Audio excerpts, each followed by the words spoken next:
আগামী 6 মাস আমরা আপনার কাছে অ্যাকশন দেখতে চাই। সেই অ্যাকশনটা হলো, এখন চলে আগস্ট মাস, আগস্টের মধ্যে আপনি ইন্টারিম ভেঙে দেওয়ার চূড়ান্ত রূপরেখা প্রণয়ন করেন। এতদিন বলছি আমরা বিচার সংস্কার, বিচারের কোন কোন রায়টা আসবে আপনি তা তো একটা বললেন না এই আপনার দীর্ঘ বক্তৃতার মধ্যে। আগামী 1 সপ্তাহের মধ্যে আপনি ইন্টারিম ভেঙে দেন।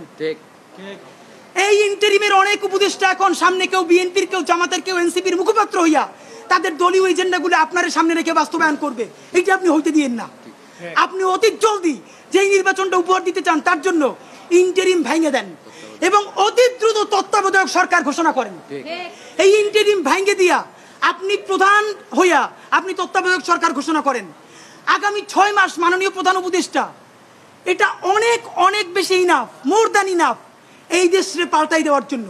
আপনি কিছু বিপ্লবী সিদ্ধান্ত নেন। সেই বিপ্লবী সিদ্ধান্তের মধ্যে আপনি 1 নম্বরে বলেন যে এই দলই ক্ষমতায় আসবে ওয়াদা করতে হবে 72-এর সংবিধানকে বাতিল করতে হবে। যেই 72-এর সংবিধানের মধ্য দিয়ে বাকশাল হয়েছে, বিচারিক হত্যাকাণ্ড হয়েছে, সেই সংবিধানকে নতুন সংসদে বাতিল করে জুলাইয়ের ঘোষণাপত্রের আলোকে এবং জুলাইয়ের সনদের আলোকে নতুন সংবিধান রচনা করতে হবে। নাম্বার 2, প্রতিনিধিত্বশীল স্বাধীন পুলিশ কমিশন গঠন করতে হবে। আমরা বলেছি শুধু পুলিশ কমিশন না, কারণ এই পুলিশ যদি জানে আগামীতে বিএনপি ক্ষমতায় আসবে, জামাত ক্ষমতায় আসবে, সে হোমওয়ার্ক কইরা প্রত্যেকটা কেন্দ্র দখল করে ব্যালট ভরে দিবে, কারণ সে জানে তাহলে তার পোস্টিংটা ভালো হবে। সুতরাং আমরা চাই একটা প্রতিনিধিত্বশীল স্বাধীন পুলিশ কমিশন। এটা যদি 10 জনের মেম্বার হয়, 2 জন বিরোধী দল থেকে থাকবে, 2 জন বিশ্ববিদ্যালয়ের শিক্ষক থাকবে, 1 জন শহীদ পরিবার থেকে থাকতে পারে, এই পুরো সরকার থেকে থাকবে 5 জন, বাকি 5 জন অন্য স্টেক থেকে। যদি সেটা হয় তাহলে ন্যূনতম তাকে কিন্তু একটা কন্ট্রোল করা যাবে।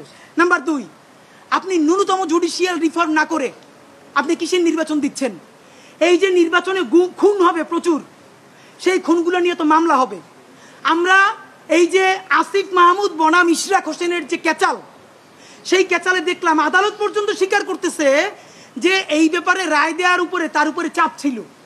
কোনো রাজনৈতিক দল ক্ষমতায় নাই, সেই অবস্থায়ও যদি আদালত বলে যে এই রায় দেওয়া তার উপরে চাপ ছিল, যখন রাজনৈতিক দল থাকবে তখন তো চাপ লাগবে না, তখন আইন মন্ত্রণালয় দিয়ে লিখে পাঠাবে, সে শুধু সাইন করে দিবে।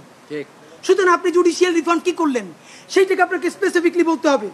জনপ্রশাসন সংস্কার, সব কিছুতে একমাত্র বিসিএস প্রশাসন ছড়ি ঘুরাবে তা হইতে পারে না। আপনি ক্ষমতার ডিসেন্ট্রালাইজেশন করেন, আপনি পুলিশকে একটু ভিন্ন করেন, আপনি অন্যান্য ক্যাডারগুলোকে আরেকটু এম্পাওয়ার করেন। এই যে জনপ্রশাসন সংস্কারের মধ্যে প্রশাসকরা নিজেদেরকে প্যারালাল রাষ্ট্র ভাবে, এইটি আপনি ন্যূনতম ভেঙে দিতে না পারলে আবার তো সে আমলাতান্ত্রিক দেশ করবে। এবং আপনাকে সর্বশেষ আমরা বলতে চাই, আগামী 6 মাস আমরা আপনার কাছে অ্যাকশন দেখতে চাই। সেই অ্যাকশনটা হলো, এখন চলে আগস্ট মাস, আগস্টের মধ্যে আপনি ইন্টারিম ভেঙে দেওয়ার চূড়ান্ত রূপরেখা প্রণয়ন করেন। এতদিন বলছি আমরা বিচার সংস্কার, বিচারের কোন কোন রায়টা আসবে আপনি তা তো একটা বললেন না এই আপনার দীর্ঘ বক্তৃতার মধ্যে। কিন্তু আপনি ঠিকই নির্বাচনের সব কথা তো বললেন, থ্যাংক ইউ, আপনি এটা বলেছেন। তাহলে বিচার নিয়ে আপনি এরকম বলতেছেন না কেন? নাম্বার 2, এতদিন আমরা আগে বলেছি সংস্কার, তারপরে বলেছি মৌলিক সংস্কার, না এখন মৌলিক সংস্কারও বলি না, নির্দিষ্ট 5টা সংস্কারের কথা বলেছি। আমরা পুলিশের সংস্কার চেয়েছি, আমরা জুডিশিয়াল রিফর্মের কথা বলেছি, আমরা নির্বাচন কমিশনের যে বর্তমান প্যাটার্ন এইটা ভেঙে দেওয়ার কথা বলেছি।